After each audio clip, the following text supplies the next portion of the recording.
Today's episode of the Counselling Tutor Podcast is sponsored by Web Healer. You're a counsellor in private practice and you need a website, or you've got an existing website which you need help with.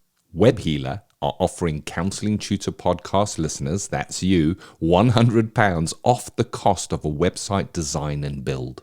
Now, Web Healers specialise in websites for counsellors and psychotherapists. It's what they do. And the Web Healer team provide a completely non-technical, done-for-you solution, leaving you to focus your time on your clients. Operating for 20 years, Web Healer are a trusted resource amongst counsellors when it comes to getting your practice online. So get the package details and claim your £100 off coupon for your new website by going to counsellingtutor.com/website. That's counsellingtutor.com/website. Hi, I'm Rory and welcome to episode 313 of the Counselling Tutor Podcast.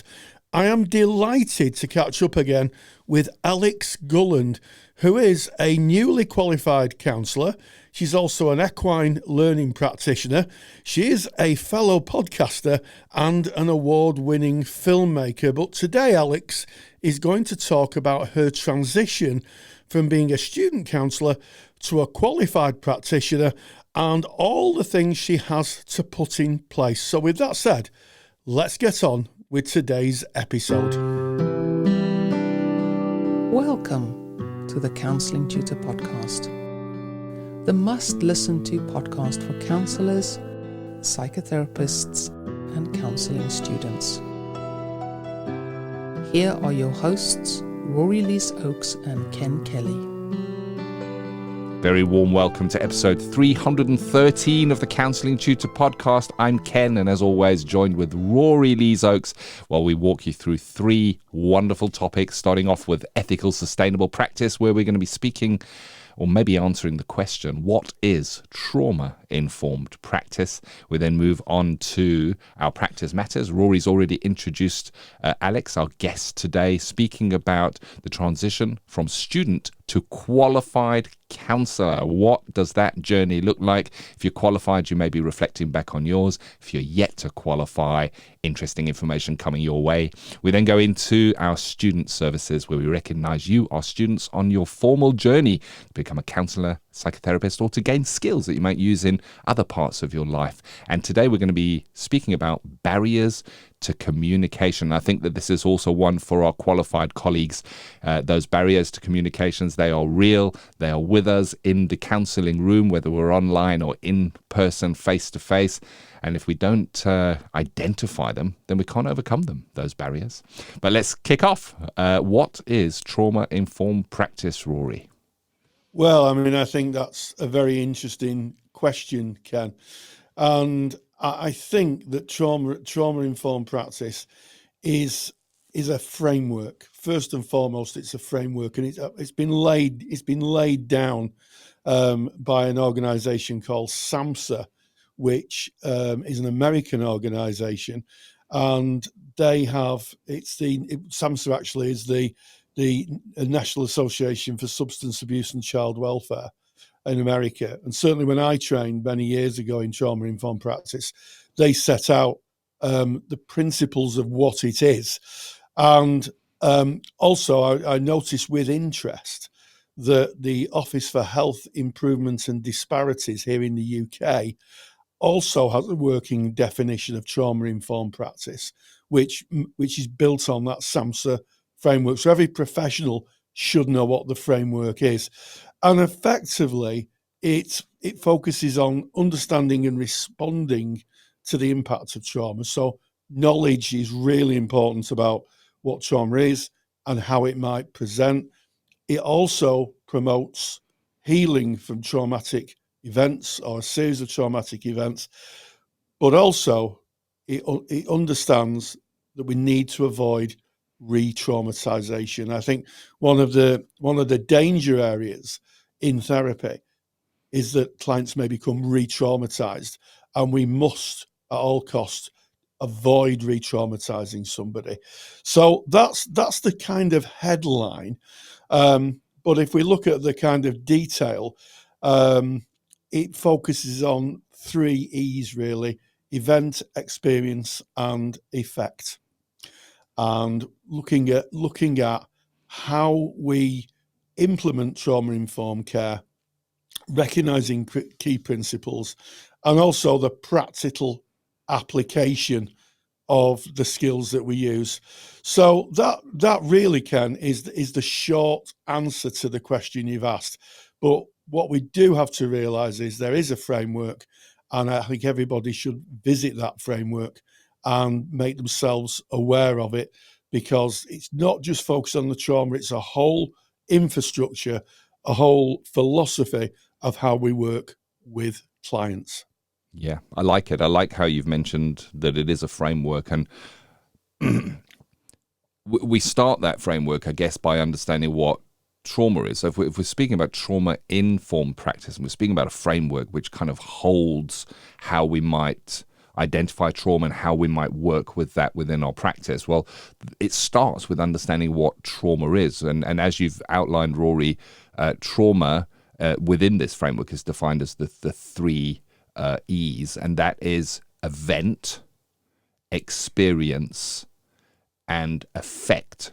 So the event being really an uncontrollable. Something happens in somebody's life. There is an event that plays out that is beyond their control, or they didn't invite that, or maybe they were part of creating that.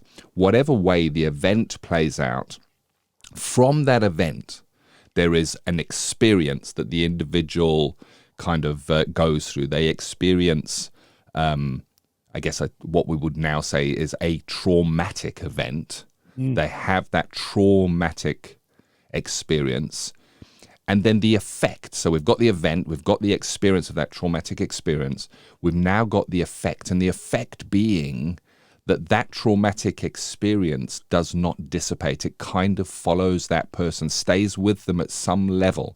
Doesn't mean that it dominates their every waking moment, and it can do just slightly after the effect. But even years later, there can be words, triggers, smells, situation, body temperature, just something that almost kind of keys back and reminds the person maybe of the event and the experience that they went through, and it becomes a loop where the effect is that person is kind of held hostage and not able to live their best life free of this traumatic event. It's just happening again and again. Have I understood that correctly, Rory?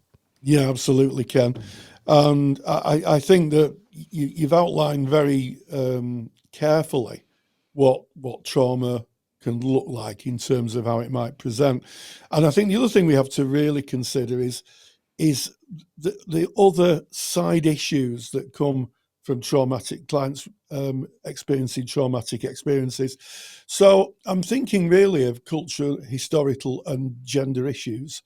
So, when I did my research 20 odd years ago into post-traumatic stress, when I did my qualification, the thinking was that this was big events, things like, terrorist attacks or tsunamis or huge, great events, war, where people were traumatized. But actually, we know now that while that is true, trauma can present in many different ways. And, one of the things that we do know is the trauma of dual burden, where minorities, say someone who is black is attacked by racists, shall we say, then there's a dual burden of trauma. The first trauma is the actual event of being attacked, but there's a parallel event of that person being attacked for who they are, i.e. in this case, someone who is black.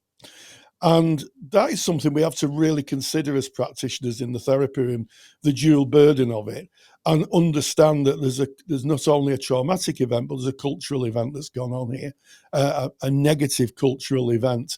And we have to be thoughtful of that. And I guess, Ken, that's why it's so important that when we work with trauma, a good grounding, some form of training is absolutely essential, because this isn't just, as I outlined earlier, we're working with trauma. It could be a war. That's it. It's nuanced. It's got depth. And also, it's essential. One of the core principles of trauma-informed practice is safety, making sure clients feel safe with you. And even though you've not done anything, that has to be thought about and planned, looking at the intake form. How are you going to make sure at that initial meeting the client feels safe? Because it's sometimes it can be very difficult for traumatized clients to even meet on a online platform if they're having online therapy, or walk into the therapy room. 100%. I love that you've underlined the need for training.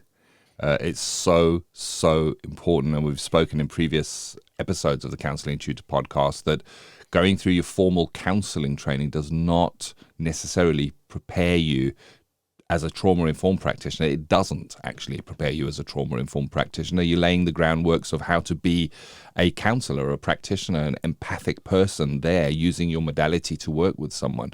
But when it comes to trauma, there are other areas that we need to be aware of, and the importance of training cannot be, emphasized more, how important it is. As we say often, there's no secret that at Counselling Tutor, we are a training provider company.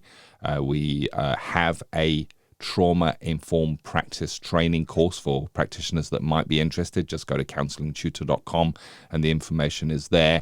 But back to kind of the the 4 R's. So we started off with the 3 E's, didn't we? The event, the experience, and the effect of understanding trauma.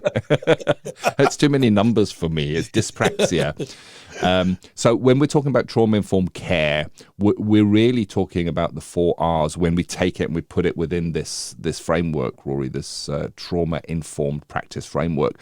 And that is realization. And this is for us as the practitioner. This is what we would look at in training. And it's that recognizing the widespread impact of trauma and understanding potential paths for recovery for our clients on who they are and how they might present.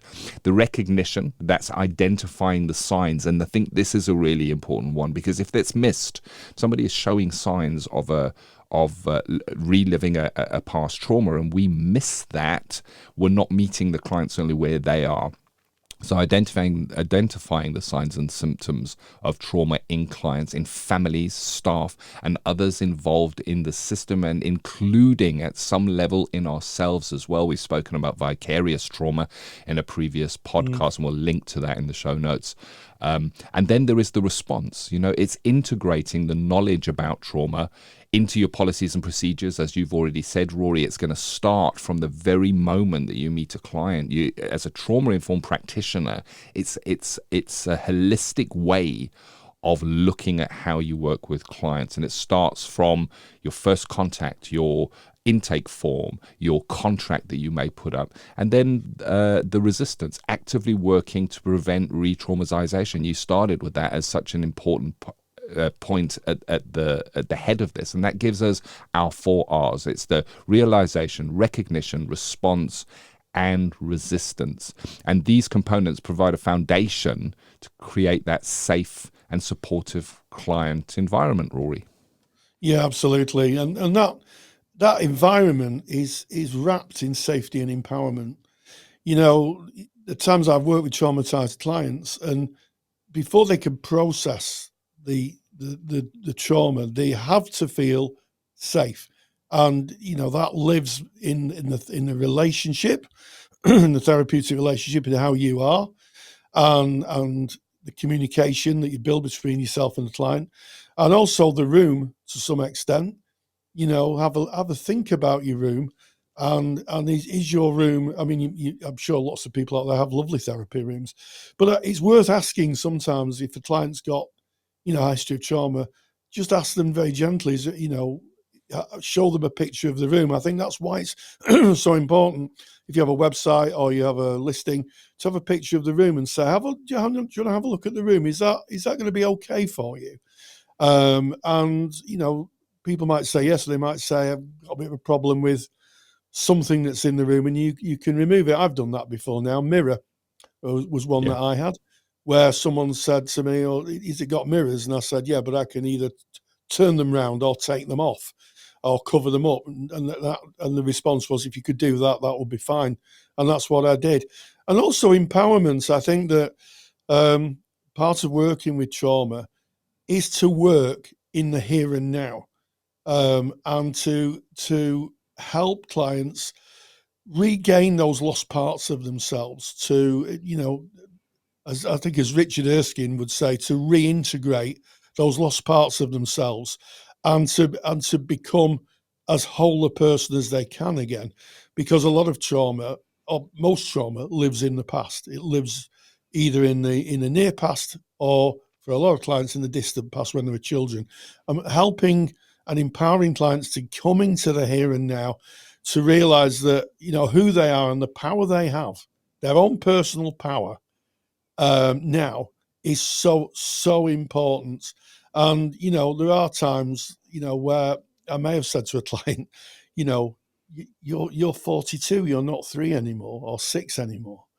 And that realization that actually that's right, I am an adult person, I have personal power, is incredible, because most trauma lives in the near or the distant past. Yeah, 100%. Core principles of trauma-informed practice. And I'm taking these from the article that has been written on this topic, which we're going to give you a link to. And there is also one of Rory's very famous by now super duper handouts. Super duper. That you're definitely we're going to want to get that and just have it. It just recaps this. It takes everything we're speaking about and encapsulates it. So if we're talking about the core principles of trauma-informed practice, once we've kind of recognized what trauma is, and we've looked at the trauma-informed care, those 4 R's, we then go on to the core principles that we'd bring into our practice. And you've mentioned all of them, Rory, but I'm going to just kind of recap. And the first one is safety, ensuring clients feel physically and psychologically safe in the therapeutic environment. Like you said, Rory, simply just asking how this feels for you is a really good start there. Trustworthy and transparency, super important. Building that trust through clear communication, consistent boundaries. Peer support, recognizing the value of shared experience and providing opportunities for peer support. Collaboration, working collaborative with clients and other professionals to foster that healing process. Empowerment, voice and choice. Of course, supporting clients to make informed decisions and then encouraging them to take an active role in their journey, because it is about them and they need to be part of that. There's not a magic sentence that we can say as a counsellor where a person that is experiencing a level of trauma is going to go, oh, that's fantastic, I feel much better now. And it may ease and we may be able to use our techniques, but at the end of the day, it's that person that needs to work through their emotions and their trauma themselves. And then, of course, having that cultural, historic and gender understanding, recognizing that that is part of this. And of course, within the handout, we also have some practical applications for trauma-informed practice. And we put the disclaimer in that to take this information and try and level it into your practice without the formal training is not in service of yourself and your practice or your clients. Do formal training if you're going to be looking to work with trauma. It's really important, and there's many great training courses out there. If you're interested in ours, counsellingtutor.com. If you want that handout, it includes some amazing references as well. If you wanted to dive a little bit deeper into that, you just go to counsellingtutor.com, click on our podcast tab, go to episode 313, that's 313. Everything is there. Link to a really comprehensive article on what is trauma-informed practice, and it will give you the link to the super duper handout that Rory has made, also called What is Trauma-Informed Practice? And it's going to kind of précis and put into a beautiful PDF sheet that you can download and hold and revisit as often as you want, everything that we have spoken about today. And that is today's ethical, sustainable practice. And as we move out of our ethical sustainable practice, we're going to Practice Matters. It's the CPD section of the Counselling Tutor Podcast. And you can record listening to this podcast as continuing professional development. And I was contacted just this week with an email from one of our listeners saying, could we not have a certificate to say that we've listened to the podcast, to evidence that? And I had a look into that. And this is really, listening to a podcast like this is informal CPD. You're engaging in that topic and listening to about it, and you're doing an activity that is in service of your clients and your practice at some level.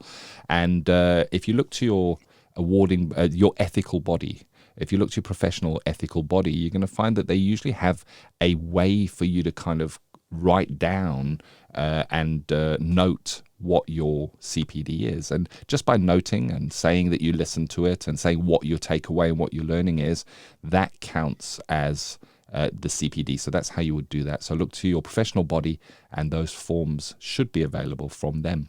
But you did a interview, Rory, with Alex on her transition from student to qualified counsellor, and I think that's a really interesting journey. Yeah, so a little background to this, Ken. I had an email, I had a letter in the post bag, as we say, and someone said, can you not interview someone who's transitioning from being a student to a qualified person moving into private practice life? And I was contacted by Alex, and she was quite happy to speak about this, and maybe we'll catch her up in 12 months. But in 12 months' time and see how it's gone. Do a little bit of a kind of catch up from time to time. But I spoke with Alex Gulland on her transition from being a student to a qualified counsellor. And just a word here, if you are a qualified counsellor, maybe worth just listening in on this, because there's quite a few things that Alex is doing that certainly when I transitioned into private practice, I knew nothing about. So she's looking at this through fresh eyes, transitioning from a student to a qualified counsellor.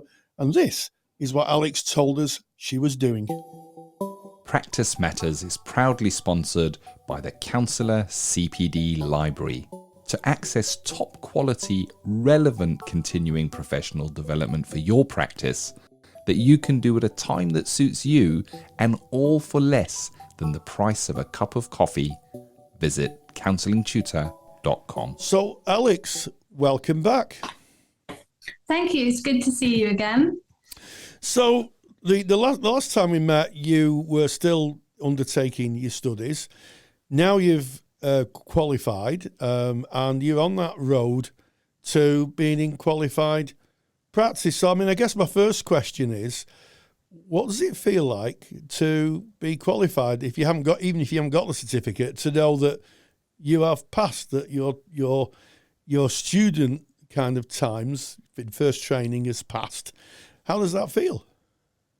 It feels good, actually. I mean, as a group, we've travelled our journey as a group of students. We've kind of travelled on quite a long journey, but it's a relief to get the assessment over, and obviously there's lots of other elements that go into helping you pass, but it's a relief to actually kind of like get that in. Then you're waiting for the results, kind of thinking, I think I did okay, I'm not sure. So we were all kind of waiting together. We've actually got a WhatsApp group. We just kind of keep in touch with each other outside the college, and then we all passed, and then it's kind of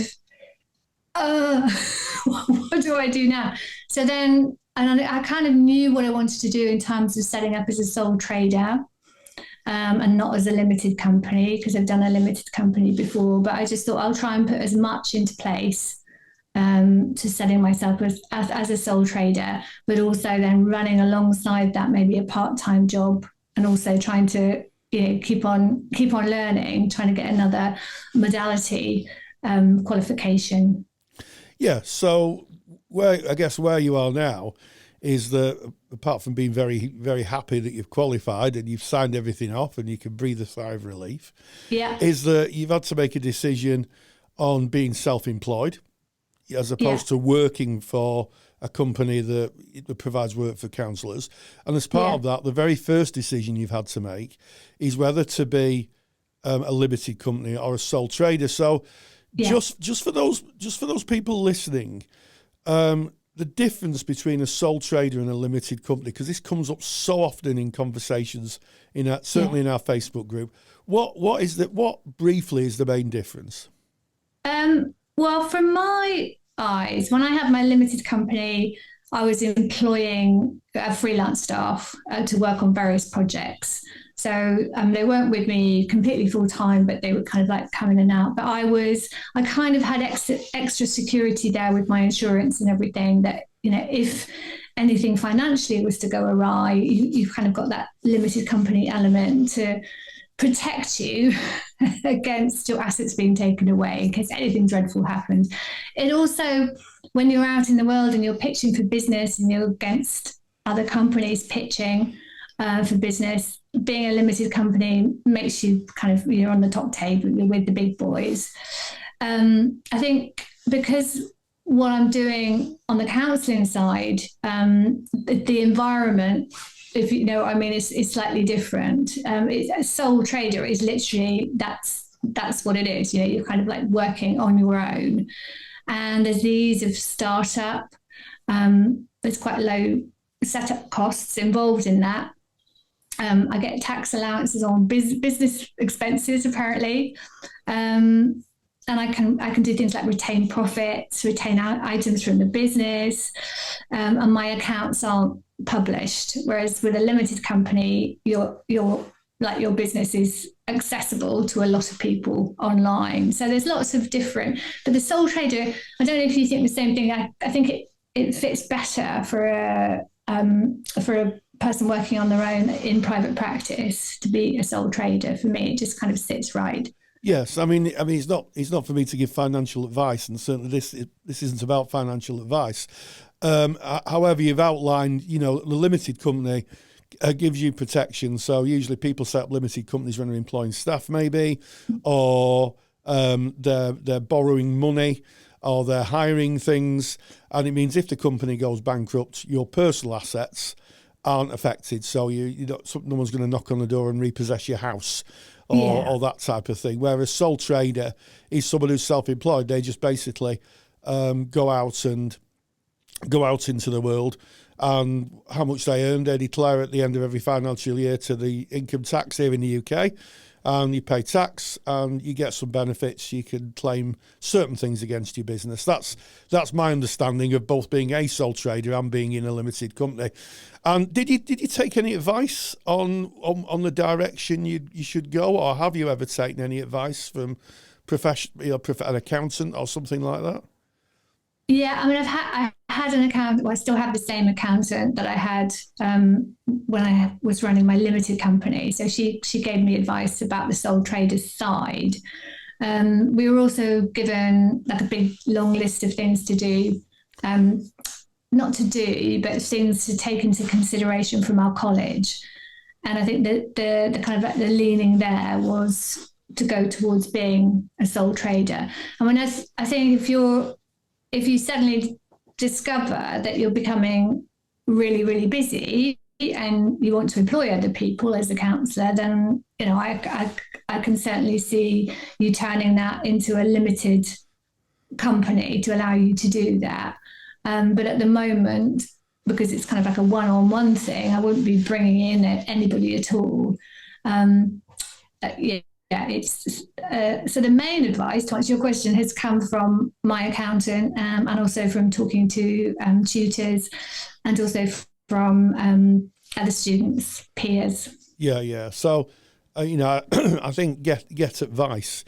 Get financial advice. You speak to someone who's either running a company or somebody who, or an accountant is probably the best person, because they understand both sides of the street before you set up. But the key thing is you've set your tax affairs in order. In other words, you've set yourself up as a sole trader, which means that any money you earn, you can declare to the Inland Revenue. And pay your taxes, which we all should. We all should pay our taxes. It makes the world run round. We may not like paying them, but, that's, we need our bins emptying and we need our hospitals and our schools and all the other things. So that's quite important. So now you've set that up, what other considerations did you have to think about setting yourself up as a private practitioner? So there are things like insurance. So you need to carry on your insurance, but change it from student insurance to sole trader insurance. So you're covered for your public liability. The DBS certificate, just make sure that's up to date. Data protection, so registering with the ICO. So this is to ensure that you're keeping everything in line with GDPR. So you know exactly what you're doing with your client records and also how you're protecting your clients. Obviously, look at how you're going to take your payment, prepare for that. You're going to ask your clients for it to go directly into your new bank account that you've set up, or are you going to use a little sum up card to do that so that you can actually do it on the day? And then things like assessment forms, how are you going to do that? Contracts with clients as well, just looking at, how you word that. Lots of different things. One thing that I hadn't thought of was having a clinical will or a therapeutic will, yes, which nobody mentioned to me in college. It's almost like the first time I've heard of it, but obviously it makes sense, doesn't it?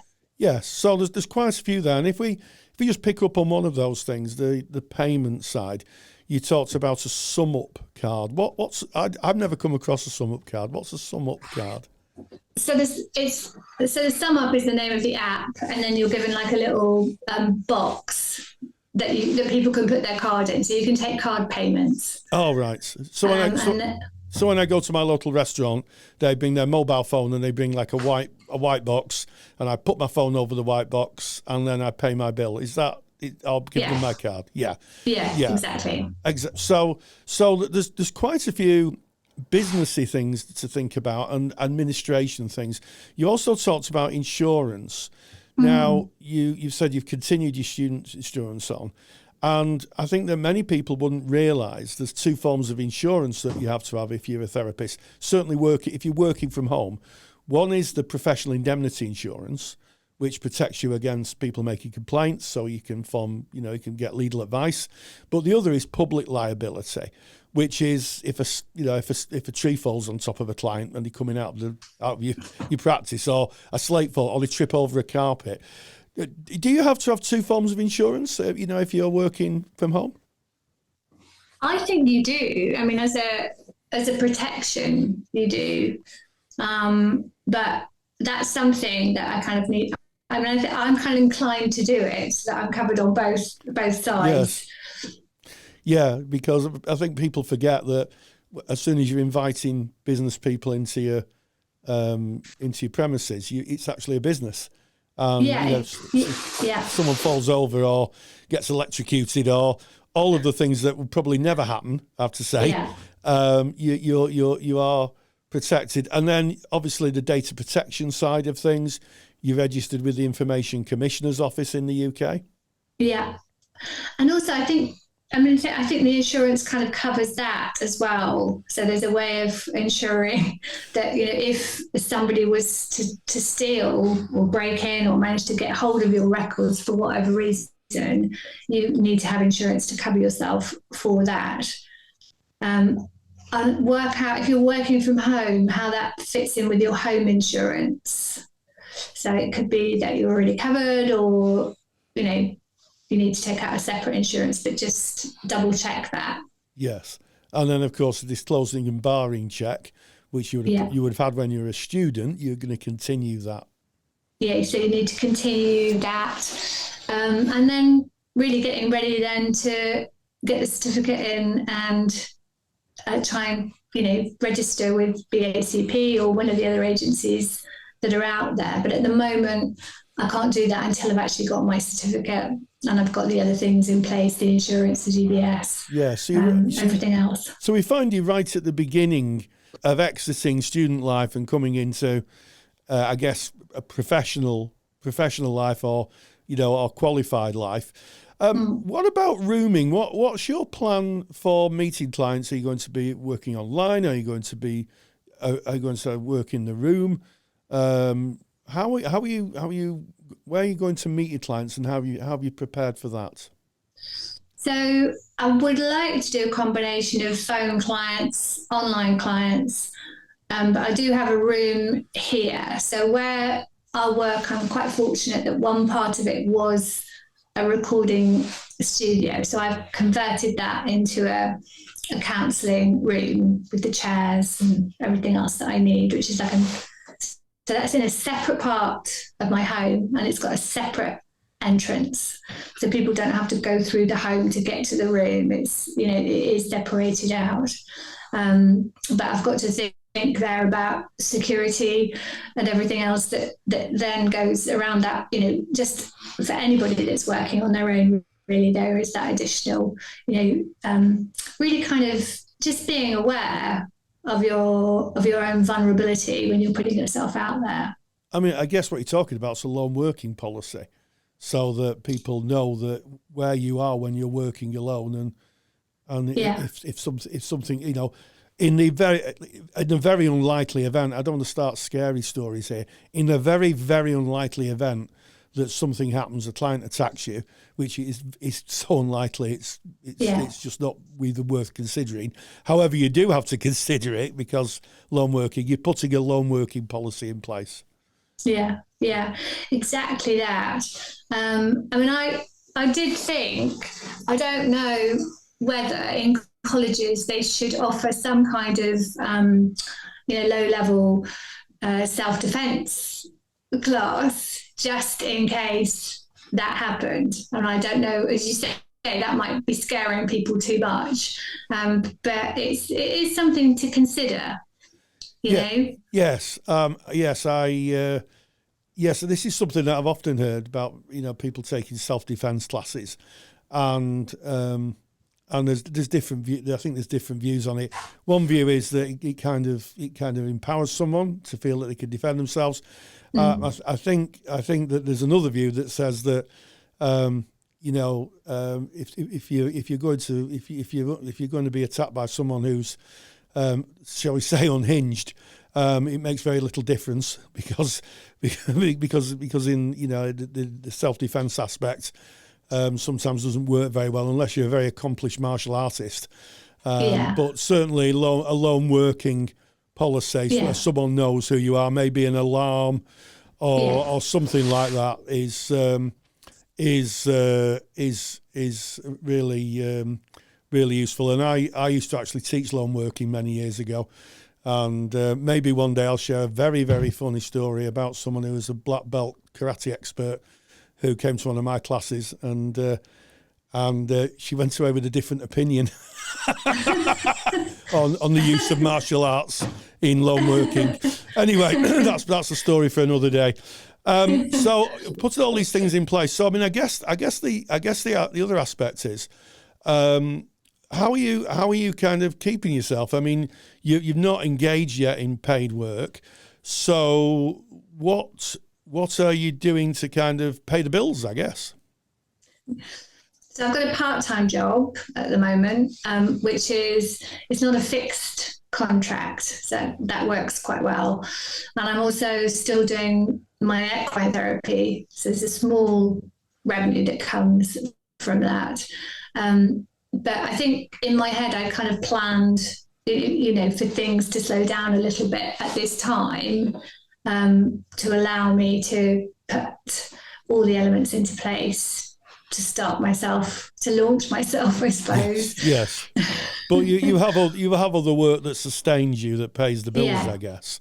Yeah. And that allows you then to start building up. And I think a lot of people find themselves in the same position, because some people have a full-time job and then think, well, maybe I'll kind of move from that.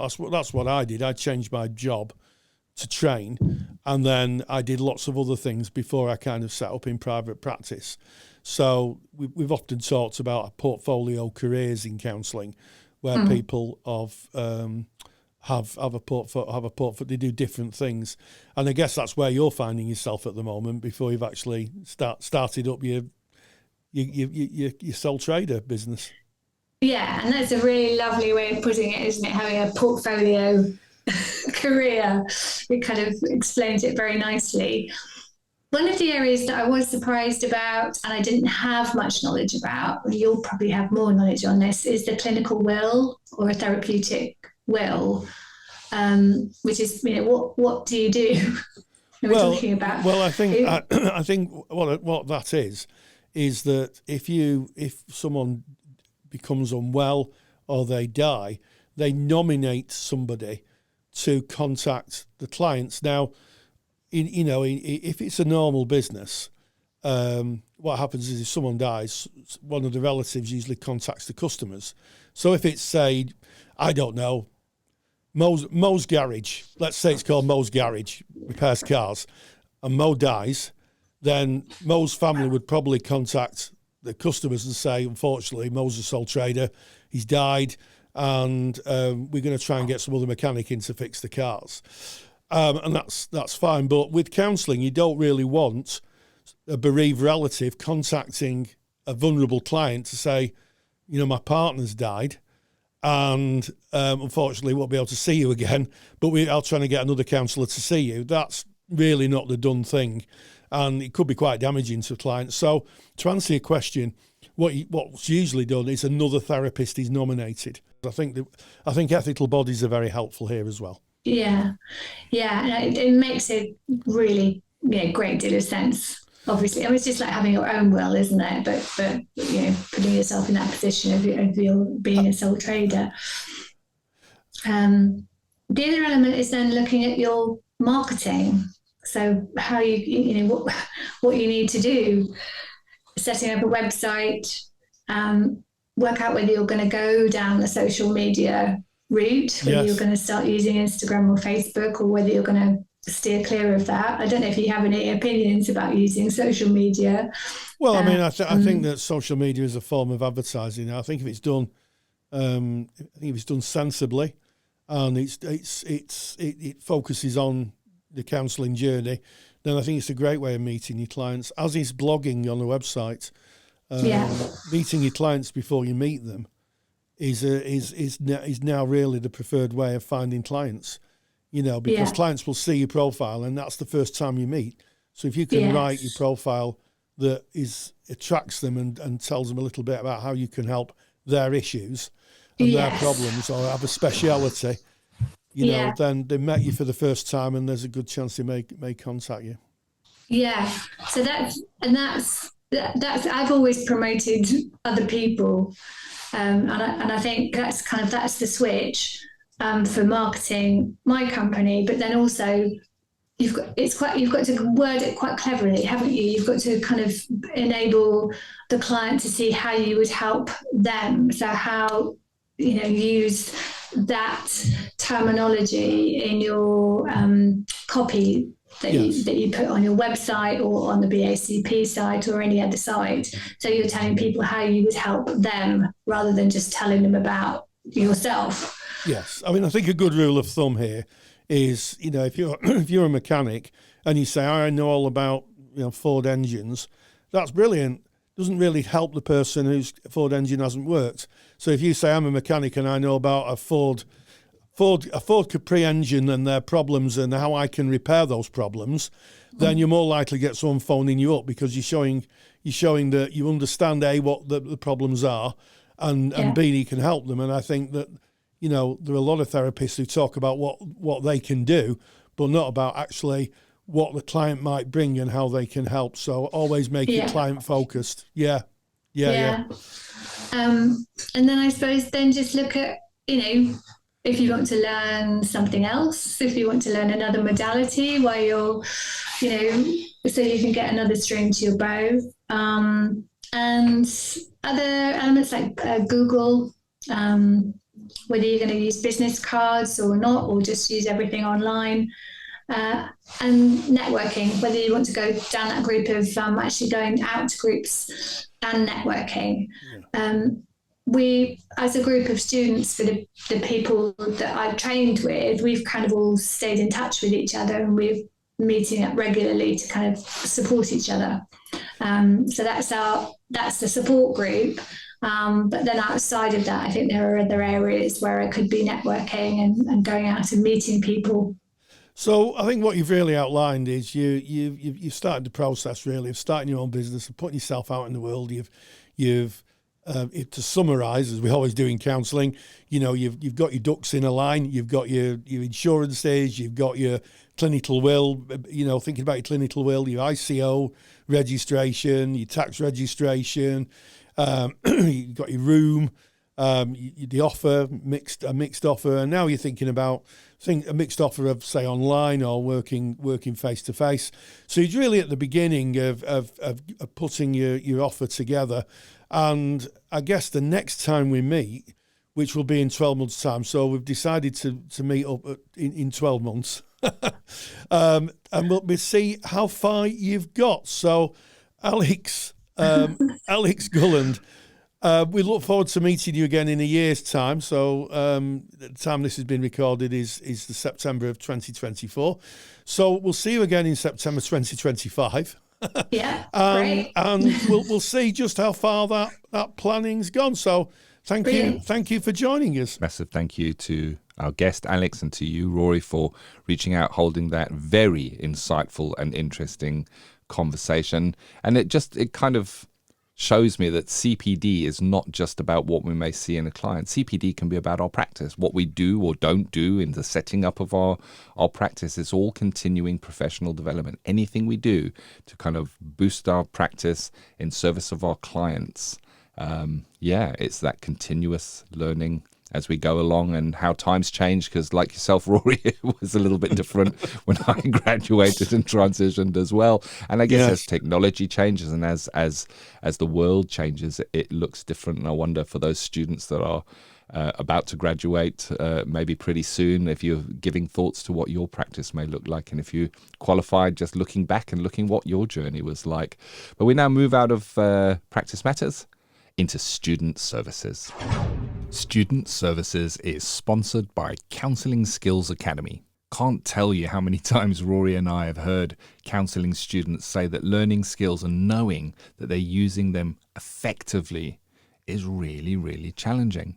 The reason for this is because we don't get to see another counsellor using skills in a real live session. In reality, this means that we're asked to learn something that we can never see demonstrated in a real setting.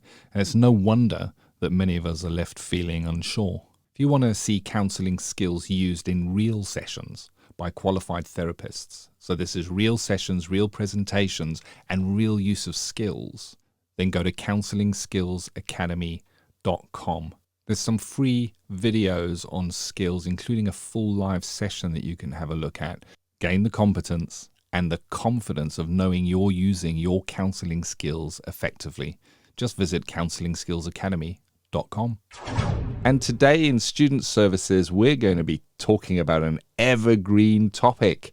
I think I first heard about this topic, Rory, really early in my counselling training. It's called Barriers to Communications. I remember revisiting it again and again and again. And what is interesting is it follows you throughout the whole arc of counselling career, because barriers to communications are very real. They're sometimes unseen, and they can significantly affect how the relationship works out and how well we are able to serve our clients. Tell us about these barriers to communication. What are they?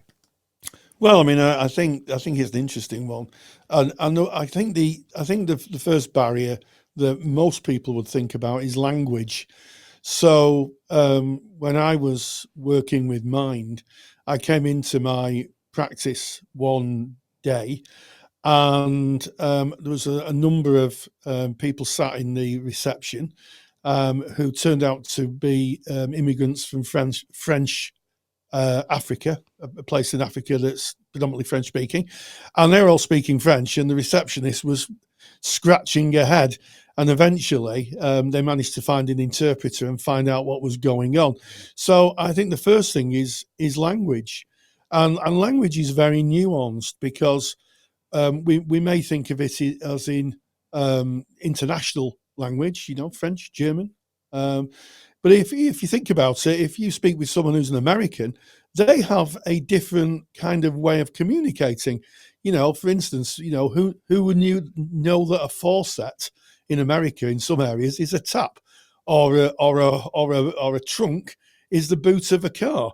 So, as famously said, two nations divided by a common language. We have to be very precise in understanding people's language.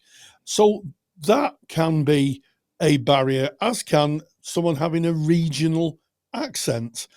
And then we go on into the more kind of nuanced areas where we may be working with a neurodivergent client.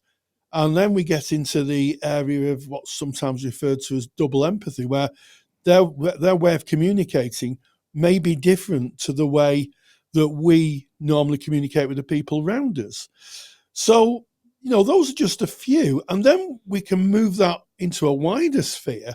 How about communicating by email? Maybe you say to a client, well, can you email me? Maybe they haven't got access to a computer. Maybe they haven't got access to a phone. There is lots of areas where we take communication for granted, and we have to be very, very thoughtful right at the beginning, working with anybody, is how they communicate and what they can communicate with. Because if we can't get that piece right, we may not be able to form a relationship. Yep. And there it is. Bingo. I'm going to shout, Rory. And Bingo! dot all the corners. Bingo. Let's take what counselling is. It is a communication process. But it is a communication process where we're looking as the counsellor to create a environment where the person feels safe and free to bring who they really are. Because if they're holding part of themselves back for some reason, then it's unlikely that they'll get the true benefit from the sessions. And similarly, if the client doesn't feel that they're being heard, that they don't feel they're being recognized, that they don't feel that they're being understood for who they are, then there may be a reluctance to show or bring their whole self, because we're trying to create that non-judgmental environment. And I guess that's why we need to have understanding of cultural presentations when we're talking about barriers to communication. It can certainly be a barrier. And one of the things that is interesting to me is that there are hidden barriers. So we've spoken about language, we've spoken about dialect that may be difficult to understand that person. We've spoken about maybe somebody that has a cultural difference. You've spoken about neurodivergence, Rory, and all of these maybe we would see in neurodivergence. I guess the training would need to be there to be able to identify what that looks like. We can then make the adjustments. But unseen are things like, does that person feel that they can be overheard from the room that you are in? So if you've got a counselling room and you sat there with your client and you can hear somebody in a room next door washing a cup, how does that client then feel safe, secure, and that confidentiality is being held? Will they bring their whole self, or is that a barrier to communication? And similarly, can anybody see in the room? Has the room got a window? Has it got a little peephole on the door or something that somebody might walk past? Is the door locked? Does the person feel safe that their confidentiality will be held within that environment? So those may be unseen. Barriers to communication can also be outside noises. It can be the group of people in the road digging up the road and doing the works to change the pipes, and they've got those big jackhammers going on. And then, and I think this is an important one, Rory, the barrier to communication can also be us as the counsellor. It's very true, Ken. And, as a male counsellor, I've had on more than one occasion very gently said to a female client, I wonder how it is working with a male therapist. And it was quite interesting. Sometimes people say it's fine. Other times there was you could always tell it in the pause. There was a pause before answering, and it was very difficult. And in one occasion, myself and the client both agreed that she'd probably be best off working with a female therapist. Her experience of men hadn't been the best. And she found that even though initially when we started, she thought it was going to be fine, but as we progressed, it became clear, at least to me, and I think it was obviously clear to her, that the relationship wasn't building. And that question that I asked was the catalyst for her to say, I think I want to see a female therapist. And that was absolutely fine. And a referral was made, and we wished her well. And I think one of the things about it was that as she was leaving the practice room, she was really apologising. It's not you. It's nothing to do with you. You're lovely. And I really do understand. And she went off to find a female therapist. And I think that might not be unusual. And even in some cases, there could be a racial element. Someone from the Black or Asian community, or the queer community, as it's now referred to, may find themselves better served in themselves by working with someone from that community. And we have to be very, very thoughtful with that, as we do with the way we communicate. There's no room for sarcasm or judgmental behaviour in the therapy room, because again, that can form a barrier to communication. So, I guess it comes down to this ongoing inner conversation that we have as therapists, of we're working with the client, and part of us is engaged in that helicopter activity, hovering over the two of us, like you would if you were in a helicopter, observing what's going on, and thinking about how well are we communicating, and if there is a barrier, and it is about the therapist, then ask the question. Occasionally, I've asked the question, and we've had a long conversation around it, and acknowledge that I'm a man, and it might be that I look like someone of that client's past, and that working through that transference and renegotiating it. So occasionally I've said, well, I'm not that person. I may look like that person. I may even say, but I'm not. I fully understand where you're coming from. And that was very helpful for the client, because she could then reset herself into seeing me as a new person, reworking the transference, that history, seeing me as new and not from someone from her past. So we have to be very careful. But that, I think, is one of the biggest issues in therapy that limits and can block communication, transference, and preference for therapists, to be honest. 100%. And it's interesting, you were speaking there, Rory, and saying helicoptering over the relationship. And I guess, when we're speaking student services, it may be that you're listening to this and it's great information for your assignments that you might need to write about. But as you go out into practice, this doesn't go away. It remains with you. And eventually, as a mature therapist, you get to that point that Rory's explaining. You're always watching out for this, because anything that becomes a lens between the communication, which distorts what's being said or how that is being perceived, or causes the client to maybe hold something back, or causes the counsellor to not be able to go there or hold something back, is a barrier. It stops that free communication that is so necessary to the counselling process. And it leads me into, I mentioned the counsellor, we as the counsellor can be the barrier, and you've mentioned a little bit about that, but there may be unseen parts of us as the counsellor that become the barrier in the conversation. You mentioned transference, Rory, where suddenly, without us really knowing, subconsciously, we're no longer responding to the client in front of us. We, the counsellor, may be caught up in some transference and kind of not be fully present within that.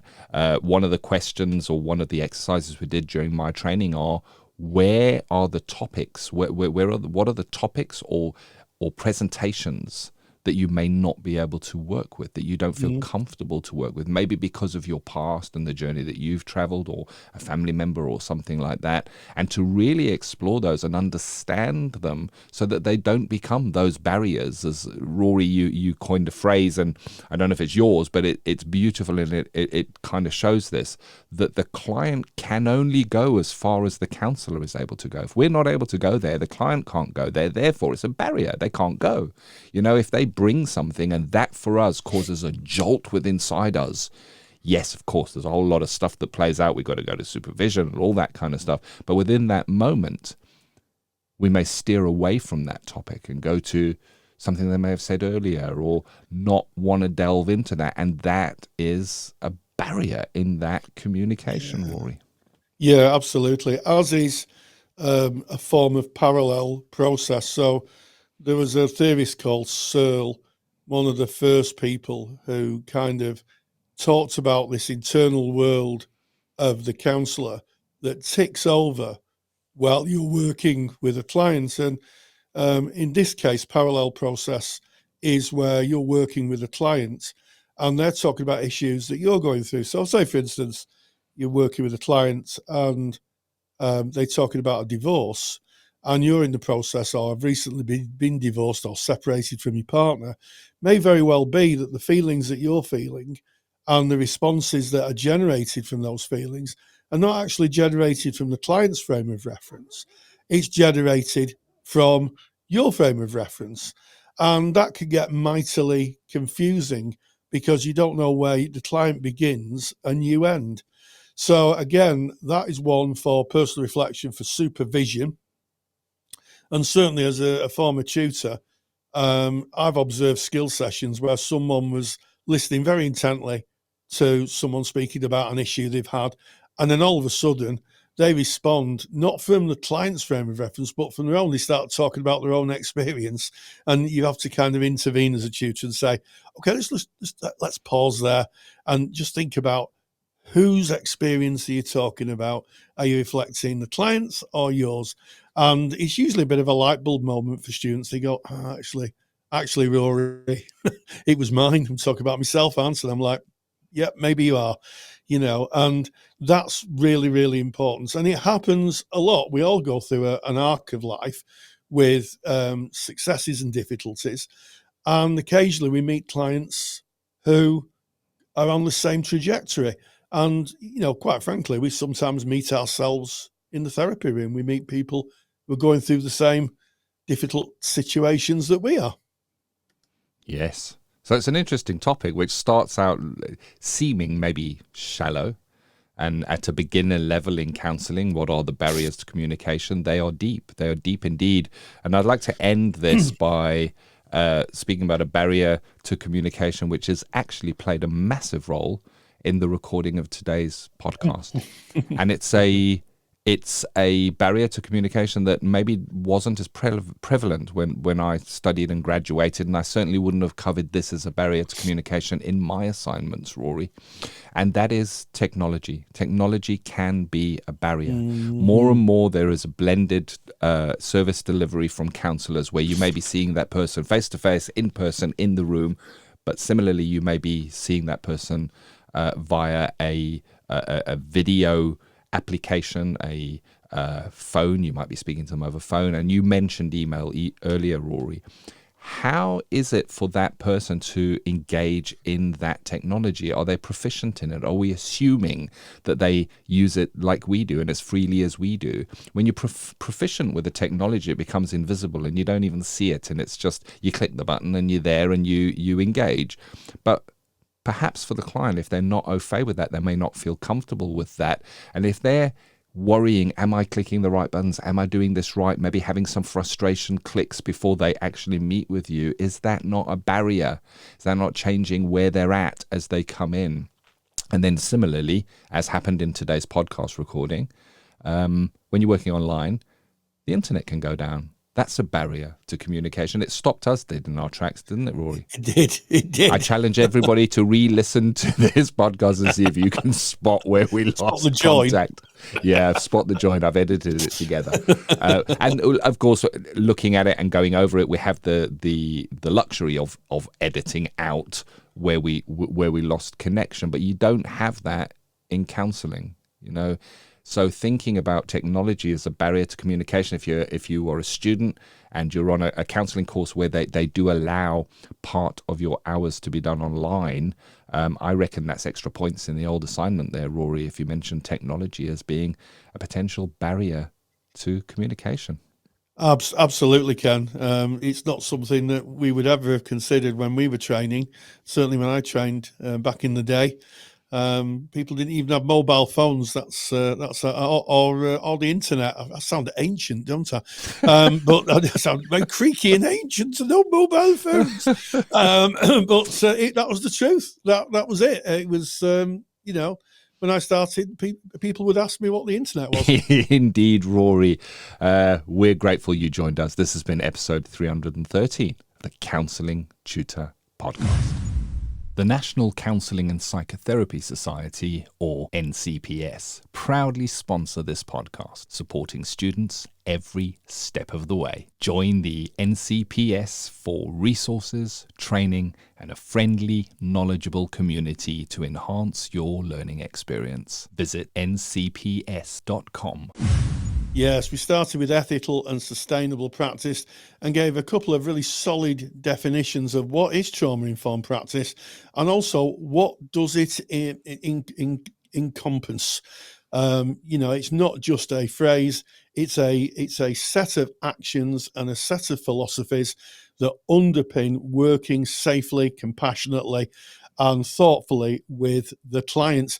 We moved on to Practice Matters with quite an interesting interview with Alex Gulland, who talked about the transition from student to qualified counsellor and all the new ideas and the new things that she's had to encounter when setting up a private practice. And I'm sure we're going to catch up with Alex again on her journey into private practice. And finally, in student services, we talked about what are the barriers to communication, and we had quite a long discussion about that, as well as when recording this podcast, finding our own barriers in terms of wobbly internet. And finally, before you go, if you could do Rory a great big favour, I'd be so grateful.